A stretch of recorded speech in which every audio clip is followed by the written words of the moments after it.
ಸ್ನೇಹಿತರೆ, ನನ್ನ ಹೆಸರು ವೈಷ್ಣವಿ. ಎಲ್ಲರೂ ನನ್ನನ್ನು ವೈಶು ಎಂದು ಕರೆಯುತ್ತಿದ್ದರು. ನನ್ನ ಮನೆಯಲ್ಲಿ ಒಬ್ಬ ನಾದಿನಿ ಇದ್ದಳು. ನನ್ನ ಅತ್ತೆ ಇದ್ದರು. ಆದರೆ ನಾದಿನಿ ಮದುವೆಯಾದ ನಂತರವೂ ಮನೆಯ ಮೇಲೆ ತನ್ನ ಹಕ್ಕನ್ನು ತೋರಿಸುತ್ತಿದ್ದಳು. ಏಕೆಂದರೆ ಆಕೆಯ ಗಂಡ ಕೆಲಸಕ್ಕಾಗಿ ಬೇರೆ ಊರಿಗೆ ಹೋಗಿದ್ದನು. ನಾದಿನಿ ಯಾವಾಗಲೂ ನಮ್ಮ ಮನೆಯಲ್ಲಿಯೇ ಇರುತ್ತಿದ್ದಳು.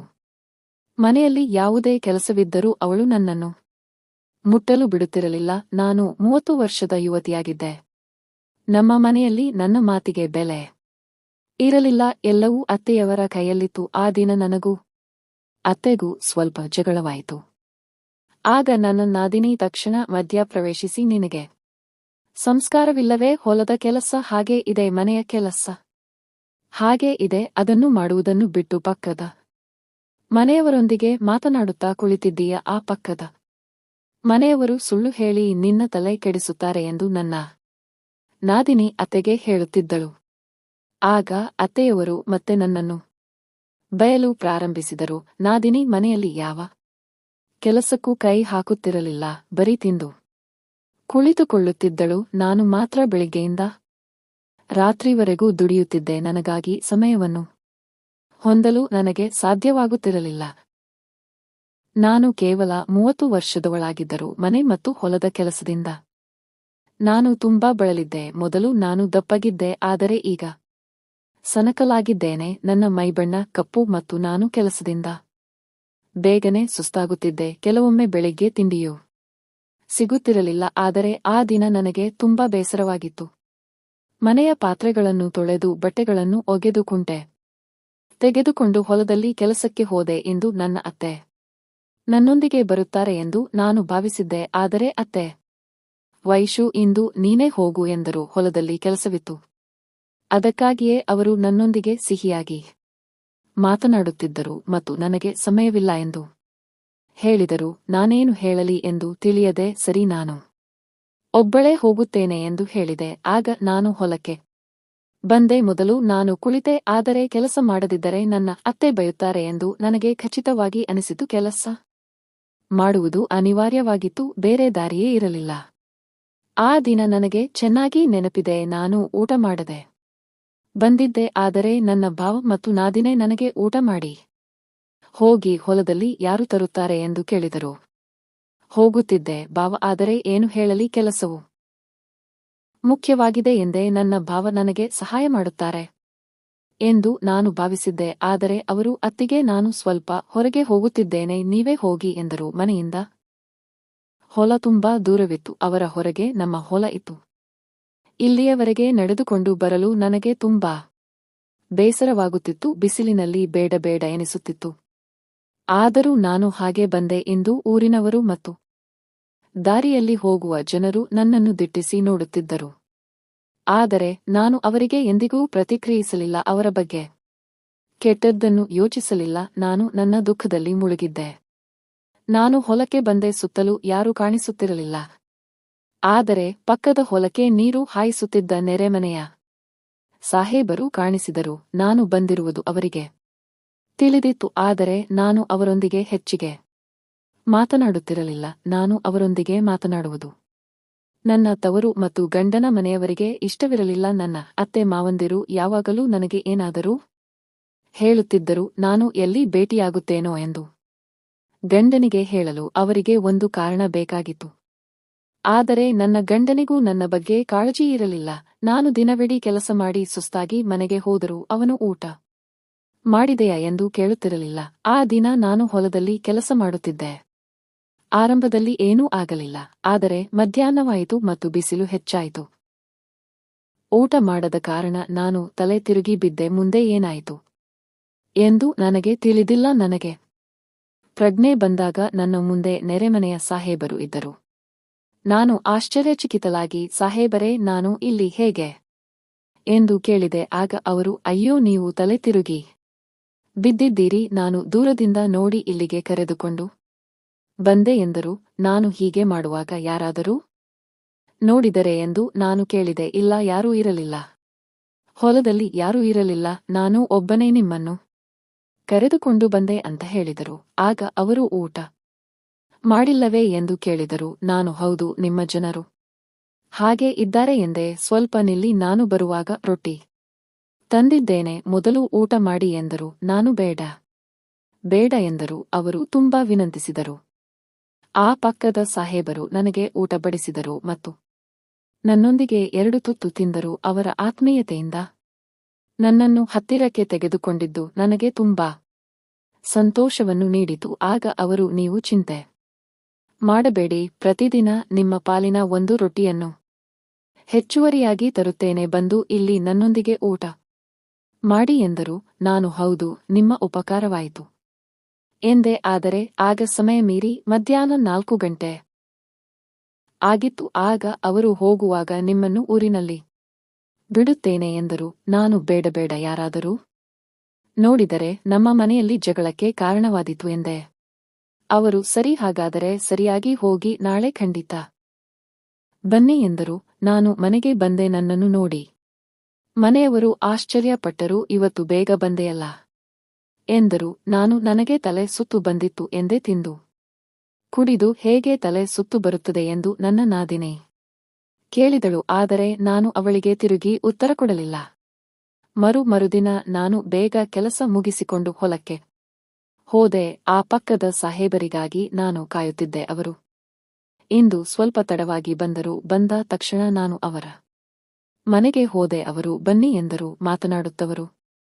ನನಗೆ ಏನೋ ಇತ್ತೀಚೆಗೆ ನೀವು ತುಂಬಾ ಸಂತೋಷವಾಗಿ ಕಾಣುತ್ತೀರಿ ಎಂದರು. ನಾನು ನಿಮ್ಮೊಂದಿಗೆ ಮಾತನಾಡಲು ಸಿಕ್ಕರೆ ನನಗೆ ತುಂಬಾ ಸಂತೋಷವಾಗುತ್ತದೆ ಮತ್ತು ನಮ್ಮವರಲ್ಲಿ ಒಬ್ಬ ಒಳ್ಳೆಯ ವ್ಯಕ್ತಿ ಇದ್ದಾನೆ ಎಂದು ಅನಿಸುತ್ತದೆ ಎಂದೆ. ಆಗ ಅವರು ಕೂಡ ನನ್ನೊಂದಿಗೆ ಮಾತನಾಡುತ್ತಿದ್ದರು. ಮಾತನಾಡುತ್ತಾ ನಾನು, ಏನು, ನಿಮ್ಮ ಹೆಂಡತಿ ಕಾಣಿಸುವುದಿಲ್ಲ, ಇತ್ತೀಚೆಗೆ ಹೊಲಕ್ಕೆ ಬರುವುದಿಲ್ಲ ಎಂದು ಕೇಳಿದೆ. ಆಗ ಅವರು, ಅವಳು ತವರು ಮನೆಗೆ ಹೋಗಿದ್ದಾಳೆ, ಅವಳು ಗರ್ಭಿಣಿಯಾಗಿದ್ದಾಳೆ, ಅವಳಿಗೆ ತಿಂಗಳು ತುಂಬಿವೆ, ಅದಕ್ಕೆ ತವರು ಮನೆಗೆ ಹೋಗಿದ್ದಾಳೆ ಎಂದರು. ಹಾಗಾದರೆ ಈಗ ನೀವು ಒಬ್ಬರೇ ಇದ್ದೀರಾ? ಹಾಗಾದರೆ ಊಟವನ್ನು ಯಾರು ತರುತ್ತಾರೆ ಎಂದು ಕೇಳಿದೆ. ನನ್ನ ತಾಯಿ ಇದ್ದಾಳಲ್ಲ, ಅವಳು ನನಗೆ ರೊಟ್ಟಿ ತಂದು ಕೊಡುತ್ತಾಳೆ ಎಂದರು.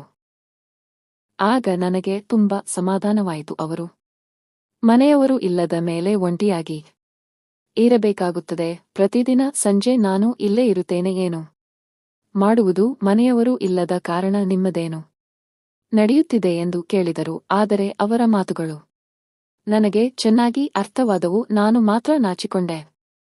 ಏನೇ ಇರಲಿ, ನೀವು ತುಂಬಾ ಒಳ್ಳೆಯವರು ಮತ್ತು ತುಂಬಾ ಸುಂದರವಾಗಿಯೂ ಕಾಣುತ್ತೀರಿ.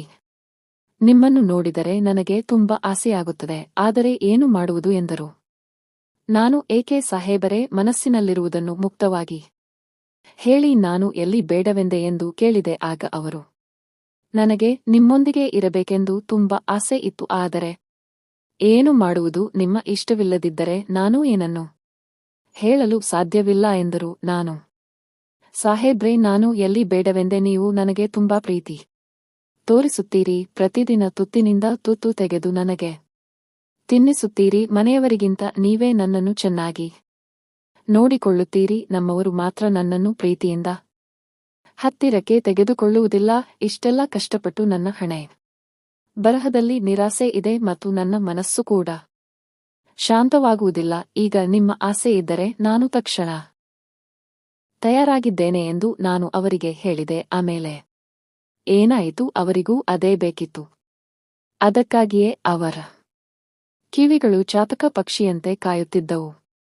ಆಗ ಅವರು, ಹಾಗಾದರೆ ನಾನು ಈಗಲೇ ಶುರು ಮಾಡಲೇ ಎಂದರು. ನಾನು ನಿಲ್ಲಿಸಿ, ಮೊದಲು ಯಾರಾದರೂ ಇದ್ದಾರೆ ಎಂದು ನೋಡುತ್ತೇನೆ ಎಂದು ಹೇಳಿ ಅವರು ಇದ್ದ ಆ ಶೆಡ್ನಿಂದ, ಗುಡಿಸಲಿನಿಂದ ಹೊರಗೆ ಬಂದೆ. ಇಲ್ಲಿ ಅಲ್ಲಿ ನೋಡಿದೆ, ಯಾರೂ ಕಾಣಿಸಲಿಲ್ಲ. ಆದರೆ ನಾನು ಒಳಗೆ ಬಂದು ಆಶ್ಚರ್ಯಚಕಿತಳಾದೆ.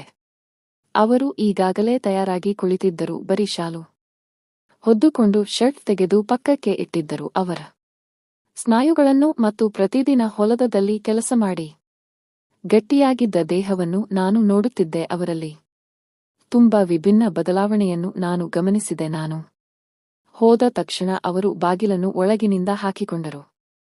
ಈಗ ನಮ್ಮನ್ನು ಯಾರೂ ತಡೆಯಲು ಸಾಧ್ಯವಿಲ್ಲ. ನಾನು ಒಮ್ಮೆ ಶುರು ಮಾಡಿದರೆ ನನಗೆ ಮನಸ್ಸಿಗೆ ಬಂದಷ್ಟು ಆನಂದ ಸಿಗಬೇಕು, ಅದು ನನ್ನ ಆಸೆ ಎಂದರು. ನಾನು, ಹೌದೇ, ಅಷ್ಟೊಂದು ವಿಶೇಷವಾಗಿದ್ದೀರಾ ಎಂದೇ ನನ್ನಲ್ಲಿರುವ ವಿಶೇಷತೆಯನ್ನು ಇನ್ನು ನೋಡಿದ್ದೀರಾ ಎಲ್ಲಿ ನಿಧಾನವಾಗಿ ನೋಡಿ ನಿಮಗೆ ಹೇಗೆ ಸಂತೋಷ ಕೊಡುತ್ತೇನೆ ನನ್ನ ಹೊರತು ನೀವು ಬೇರೆಯವರ ಬಗ್ಗೆ ಯೋಚಿಸುವುದೇ ಇಲ್ಲ ಎಂದರು ಅವರು ನನ್ನ ಹತ್ತಿರ ಬಂದು ನನ್ನನ್ನು ಹಿಡಿದುಕೊಂಡರು ನನ್ನ ಕಣ್ಣುಗಳನ್ನು ಮುಚ್ಚಿಕೊಂಡು ಆಗುವ ಸಂತೋಷವನ್ನು ಅನುಭವಿಸುತ್ತಿದ್ದೆ ಕಳೆದ ಎಷ್ಟು ತಿಂಗಳುಗಳಿಂದ ನಾನು ಒಂಟಿಯಾಗಿದ್ದೆ ಮನಸ್ಸಿಗೆ ತೃಪ್ತಿಯಾಗುವಷ್ಟು ಆನಂದ ಸಿಗುತ್ತಿರಲಿಲ್ಲ ಅದಕ್ಕೆ ನಾನು ಯಾವಾಗಲೂ ಬೇಸರದಿಂದ ಮತ್ತು ಯೋಚನೆಯಲ್ಲಿ ಮುಳುಗಿರುತ್ತಿದ್ದೆ ಆದರೆ ಈಗ ನನಗೆ ಅರ್ಥವಾಗಿತ್ತು ಸ್ವಂತ ಸಂತೋಷಕ್ಕಾಗಿ ಸ್ವಂತ ಯೋಚನೆಗಳನ್ನು ಬದಲಾಯಿಸಿಕೊಳ್ಳುವುದು ಅಗತ್ಯ ಎಂದು ತುಂಬಾ ವಿಭಿನ್ನ ಮತ್ತು ಅಮಲೇರಿಸುವ ಸ್ಪರ್ಶವದು ಇಷ್ಟು ದಿನ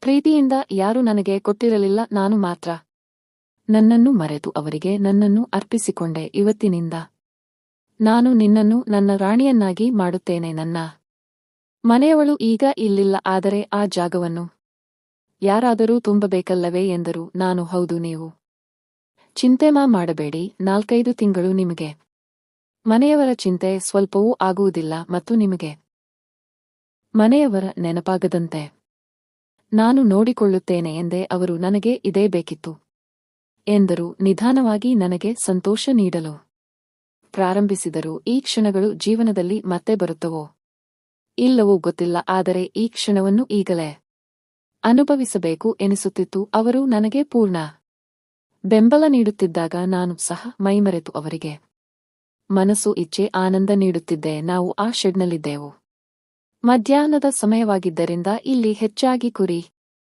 ದನಗಳನ್ನು ಮೇಯಿಸುವವರು ಬರುತ್ತಿದ್ದರು ಆದರೆ ಅವರ ಜಮೀನಿನಲ್ಲಿ ಕಾಲಿಡುವ ಧೈರ್ಯ ಯಾರಿಗೂ ಇರಲಿಲ್ಲ ಆದ್ದರಿಂದ ಯಾರು ಬರುತ್ತಾರೋ ಮತ್ತು ಯಾರು ನೋಡುತ್ತಾರೋ ಎಂಬ ಭಯವಿರಲಿಲ್ಲ ಮತ್ತು ಮುಕ್ತವಾಗಿ ಅವರು ನನಗೆ ಸಂತೋಷ ನೀಡಲು ಸಿದ್ಧರಾದರೂ ಈಗ ನಿಜವಾದ ಸಂತೋಷ ಏನೆಂದು ನನಗೆ ತಿಳಿಯಿತು ಮನುಷ್ಯನಿಗೆ ಯಾರಾದರೂ ಒಬ್ಬರ ಬಗ್ಗೆ ಆಕರ್ಷಣೆ ಇದ್ದರೆ ಮತ್ತು ಆ ವ್ಯಕ್ತಿ ಸಿಕ್ಕರೆ ಎಷ್ಟು ಮನಸ್ಸಾರೆ ಆ ವ್ಯಕ್ತಿಯನ್ನು ಸಂತೋಷವಾಗಿಡಬಹುದು ಎಂದು ನನಗೆ ಈಗ ಅರ್ಥವಾಯಿತು ಕಳೆದ ಕೆಲವು ದಿನಗಳಿಂದ ಅವರು ನನ್ನನ್ನು ನೋಡಿಕೊಂಡ ರೀತಿಯಿಂದಲೇ ನನ್ನ ಮನಸ್ಸು ಅವರತ್ತ ವಾಲುತ್ತಿತ್ತು ನಾನು ಸಂಪೂರ್ಣವಾಗಿ ಅವಳಾಗಲು ಸಿದ್ಧಳಾಗಿದ್ದೆ ನನ್ನ ಮನಸ್ಸು ಸಂಪೂರ್ಣವಾಗಿ ಅವರಿಗಾಗಿ ಹಾತೊರೆಯುತ್ತಿತ್ತು ಇದು ಮಾತ್ರ ಖಚಿತವಾಗಿತ್ತು ನಿಮ್ಮ ಶಾಂತ ಸ್ವಭಾವವನ್ನು ನಾನು ನೋಡಿದ್ದೆ ಆದರೆ ಇಂದು ನಿಮ್ಮಲ್ಲಿನ ಯುವ ವ್ಯಕ್ತಿಯನ್ನು ನೋಡುತ್ತಿದ್ದೇನೆ